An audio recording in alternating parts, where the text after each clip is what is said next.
Okay, we're down another lesson. We did 1 and 2 in chapter 4. Now we're on lesson 3. Our goals for today are to name and use corresponding parts of congruent polygons, prove triangles congruent using the definition of congruence. So first we got to understand what congruent even means. And so if you look right here, they have a pretty simple definition. It says for two geometric figures to be congruent, it just means they have exactly the same shape and the same size. So if you look at this table here, on the left are examples of congruent shapes, and then over here is not congruent because the congruent shapes are congruent because they have the same shape and size. In fact, they look like goldfish. I must be hungry. Some pizza goldfish would be good, wouldn't it? And then over to the right, those aren't congruent. So because they don't have the same shape or size. Some are smaller, some are bigger, and the shapes are kind of similar, but they're not. If you look at like the angles made, they're different from each other. Over here, these are congruent because they're the same shape and size. It doesn't mean that they have to be in the same orientation. So you'll notice, this one's facing to the right, this one's facing to the left, this one's facing vertically upward. So, its orientation doesn't matter. Again, just size and shape. So, moving down here, you will see that they're talking about specifically triangles. And you'll notice like angle A has two arc marks, those double arcs right there, and so does angle H. So that lets you know that A and H are congruent. And then angle B has a single arc mark on its angle, and so does J. So those two are congruent to each other. And again, remember our congruency symbol simply looks like an equal sign with a kind of little squiggle mark above it. And then last but not least, you'll see angle C has three arc marks, or there are congruency marks, and so does angle K, okay? So those angles are congruent to each other, which means that they are the same amount of degrees. So for instance, if angle A is 60 degrees, angle H is 60 degrees. If angle B were 30 degrees, so would angle J be. And then of course all three angles have to, in each triangle, have to add up to 180, but the fact of the matter is they each have a matching pair. Now, corresponding sides. I'm going to erase this over here. Corresponding sides means that they are congruent. And I don't know if you noticed this or not, but AB right here, AB, this right here, has a single congruency mark. And then, so angle AB, and so does HJ, has a single congruency mark. So that lets you know that those two are congruent to each other. Also, this is really important. Notice how A and B are the angles that, or the points at the end that they're the vertices of angle B and angle A. If you'll notice, those two angles have the double and the single, okay? And then if you look at side HJ, those angles have the single and the double. So it corresponds. I don't know if you can see this clearly, but since angle A and H are congruent and B and J are congruent, you'll notice their corresponding sides are congruent. They have the A and the B and the H and the J. Okay? So it would benefit you to really study this diagram because there's a whole lot more in it that you can realize if you study it a little bit. And going beyond the fact that, oh, this has two congruency marks and this one has two, so that means BC and KJ are congruent. Yes, that's true. This is true, but look at the colors, blue and green, and then if you look at the colors, how B and C, that side which has angles B and C, and JK has that segment contains angles J and K. Just notice that, you know, B and J angles are congruent and C and K are congruent. And so they are also a part of the sides. They're part of what makes up the sides because those angles are kind of the point, I guess, of the angles, the vertex. That's where those sides begin. So, like I said, it's kind of one of those things you just gotta kind of look at for yourself and understand. And then the next thing I wanted to mention is a congruence statement. And this is why I guess this is why I was kind of sitting on this a little bit and not just glossing over it. Your congruency statement order matters, okay? So the reason I say that is, let's say you're wanting to say, okay, angle ABC is congruent to angle, you know, HJK. Well, you can't just put the letters in any order you want to. So if you start with this triangle and say, and name it ABC and not BAC or CBA, okay? However you name that first triangle is going to dictate the order of the letters for the second triangle, because the congruency statement has meaning to it. It's not just saying this figure is equal to this figure. It's saying, hey, these angles are equal to each other, these angles are equal to each other, these angles are equal to each other, and then these segments are equal to each other, and these segments are, it corresponds. It's got to be in order. So what do I mean by that? If you'll notice, the first letter that I chose, or the book chose, was to put A. So that's going to dictate that the first letter I write down for the second triangle is going to have to be H, because A is congruent to H. And then since I chose B to be my second letter, that's going to dictate that the second letter on my other triangle is going to have to be the same angle measure as that one. So that's going to be J and B go together. So since I chose to start out my statement with ABC, that means my second letter has got to be J on the second part of the statement. And then last but not least, C is listed last, so that dictates that K has to be listed last because C and K are congruent to each other. So kind of the cool thing is when you write this congruency statement, all you really got to do is make sure the angles correspond to each other correctly, and naturally the corresponding sides will fall right in line if you do that correctly. So let me show you something. So right now, you know, I really focused right there a minute ago on the angles, but if you'll notice, A and B are listed first, which that's a segment, right? AB is a segment on that top triangle. Well, notice this. I'm going to erase that extra stuff there. Look at what happened when we did the angles in the right order on the second one. Look at HJ. So notice how AB and HJ are the corresponding sides.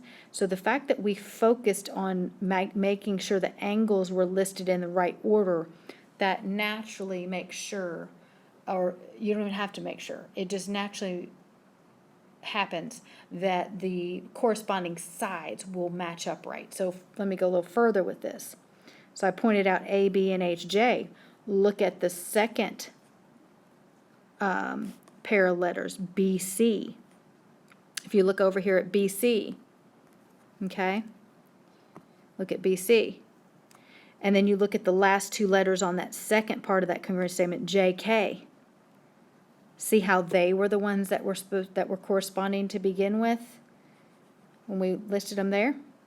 And then you might be thinking, okay, well, how do you get the AC and HK out of this? Well, just look real carefully here. I'm going to try and enlarge it. If you do this, AC and HK, they're both in the first and third position. And see how over here, those were your, so if you look here, AC was, let me erase these lines I don't need anymore. So AC was right there, and HK was right here. And they both had the triple congruency marks, right? And so naturally, the segments are put in the right position. So this down here is kind of an explanation of what I said, how they're saying order matters, and they're showing the, so it's worth studying that on your own.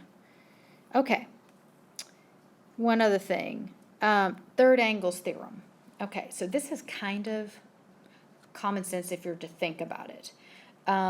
What it's saying is if you have two triangles and you know that two angles of one triangle are congruent to two angles of a second triangle, then the third angles have to be congruent. And that makes sense because let's say C is 60, okay? So that means, according to this, K would have to be 60, okay?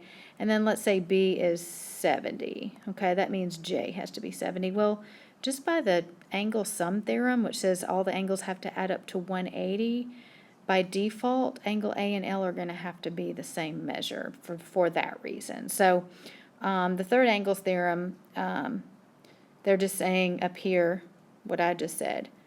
The triangle sum theorem you learned in lesson 2 leads to another theorem about the angles in two triangles. So really it's just another thing to help you realize happens, that because triangles always have 180 degrees, if you know you have two triangles and they have two angles already that are the same for both of them, the third one's got to be the same for both of them also. So just kind of pointing out something you may have not realized. All right, well, let's move on to working on some problems. We're going to do 1, 3 through 5, and then jump to 7, 14, and 16. I wanted to get some of the harder ones that weren't in this first section. So if you'll be with me on page 258, we'll get started there. All right, number 1, they're just asking you to write congruency statements for the angles, the sides, and the triangles themselves, okay? So for this one, just so you can see, I'm going to do it up here where it's a lot easier, hopefully, for you to see what I'm writing, okay? All right, so the first thing we got to do is pair up our angles. So you can easily see which ones go together. You just compare congruency marks. So we know that angle Y is congruent. And yes, you got to write all this. They want it all written out. They want all corresponding parts. The parts of triangles are sides and angles, okay? And then they want us to write a congruency statement, which is basically saying this triangle is congruent to this triangle, but order matters. We talked about that. So angle X is congruent to angle R.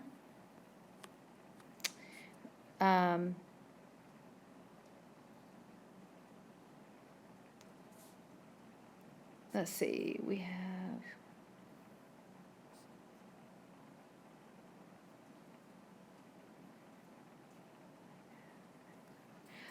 and then they didn't write this one, but you know, angle Z is congruent to angle Z. They just didn't write that one, but I'm going to because it looks like we missed something. It's kind of like the reflexive property, but I want you to get used to writing that because that will help us with proofs later. Okay. The next thing we're going to do is write, actually a better way to write that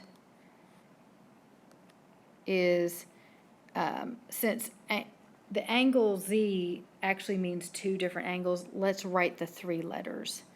That's a better way to do that. So we're going to write angle XZY, so it lets you know it's the angle of from one triangle is congruent to the angle on the other triangle, okay? All right, so now we're going to match up our sides. So YX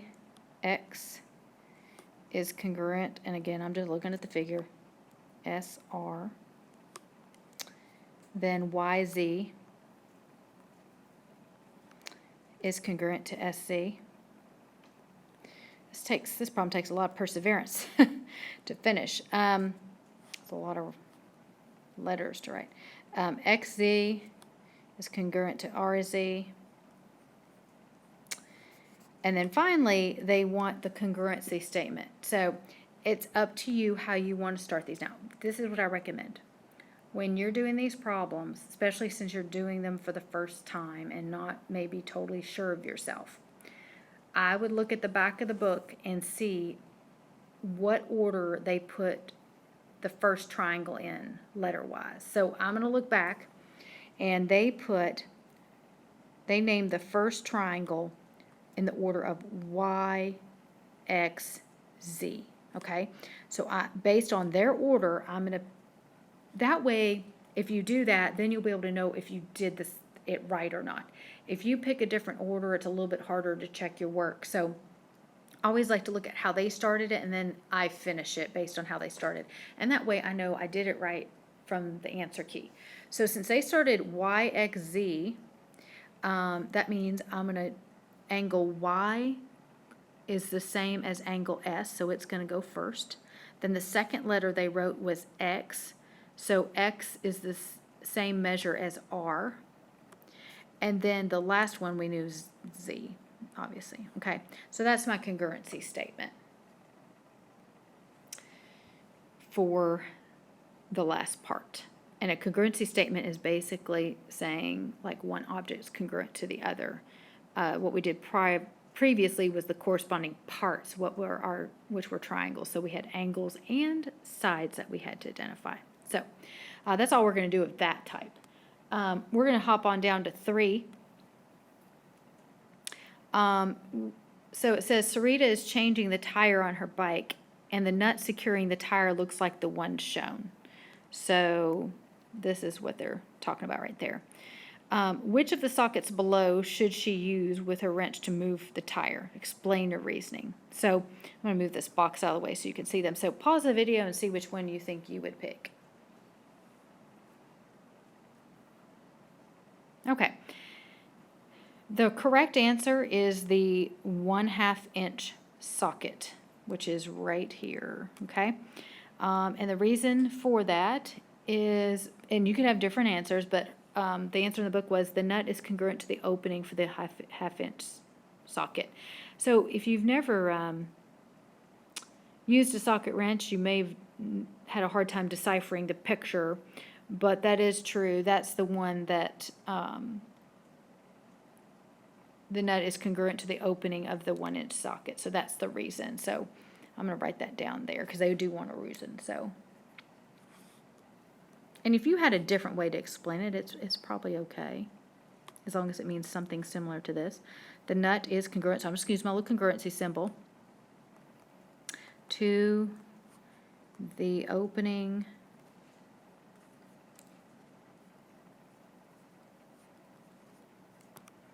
of the 1/2 inch socket.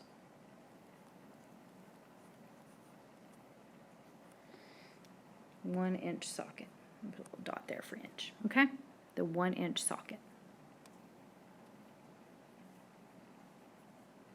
All right, moving on to number 4. All right, so for number 4, they want you to find X. And they tell you a key piece of information right here. Triangle LMN is congruent to QRS. So that's really important because that lets you know that L is congruent to Q. Again, I'm getting that from the statement. L is congruent to Q. Okay, and then we know M is congruent to R. And again, how do I know that? M is listed second and R is listed second. So that lets me know those angles are the same measure. And then last, I'll know N and S are congruent. So I'm going to mark those. 1, 2, 3, 1, 2, 3. And like I said, it's just really helpful to always have a visual. So they want us to find X. So if we look at X, we will realize that X is where the lengths of sides are. And then I also notice that this side LM is congruent to side QR. And how I know that, one of two ways. One is they both share the same angles.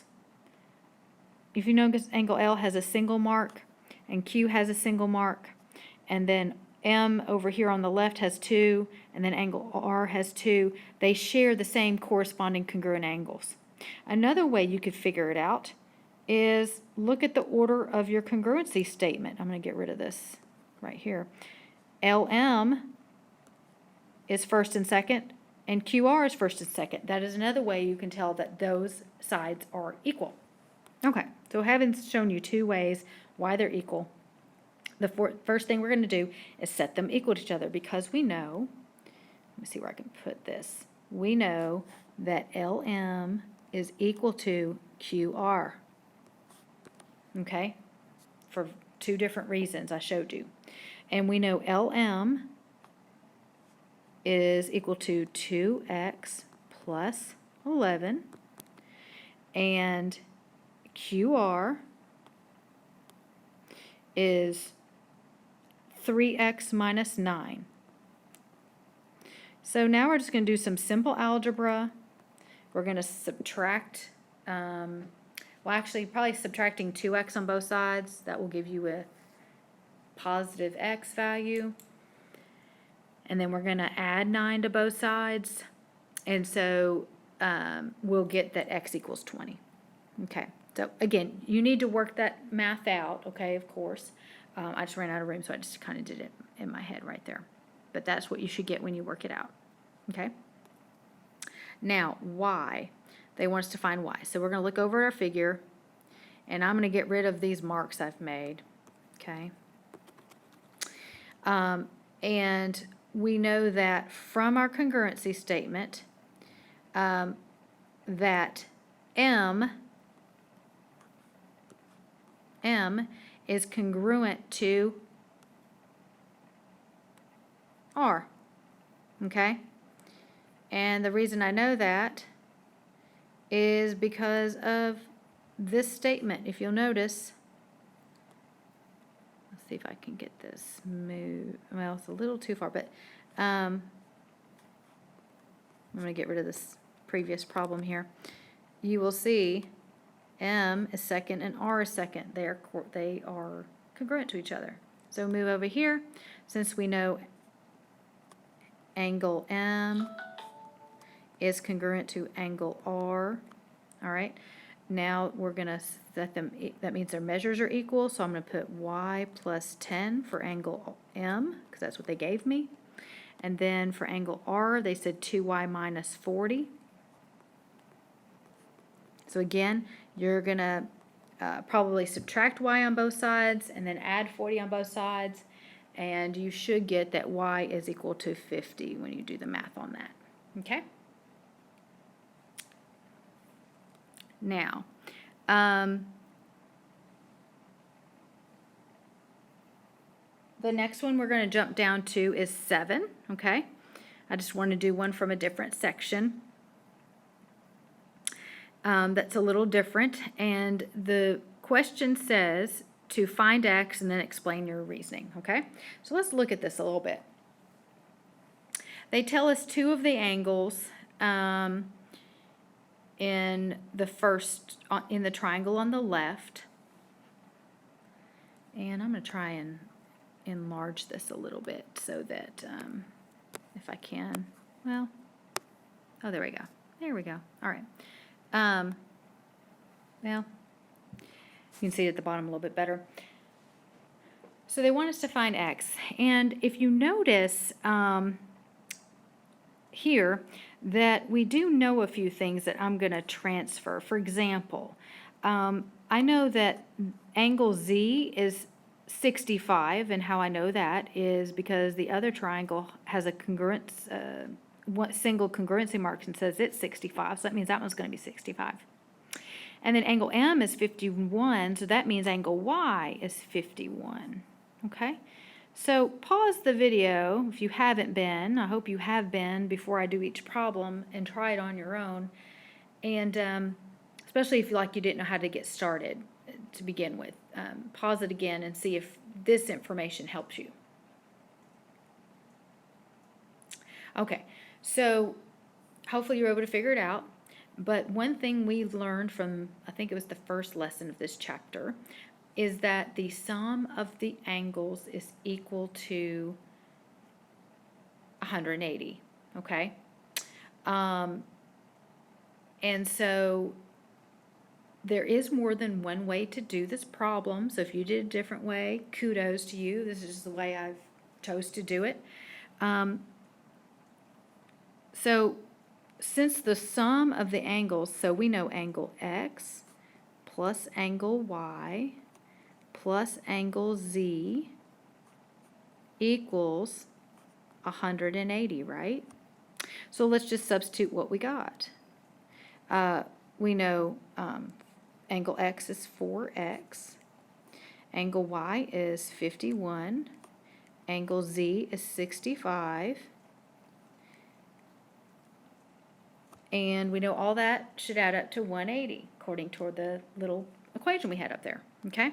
And so if you do the math, you're going to add 51 and 65 together, and after you do that, you'll be taking that number and subtracting it from 180, right?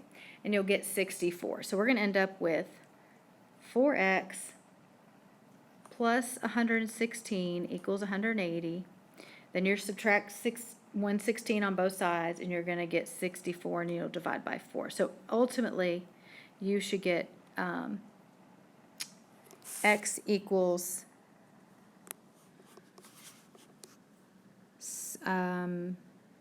16.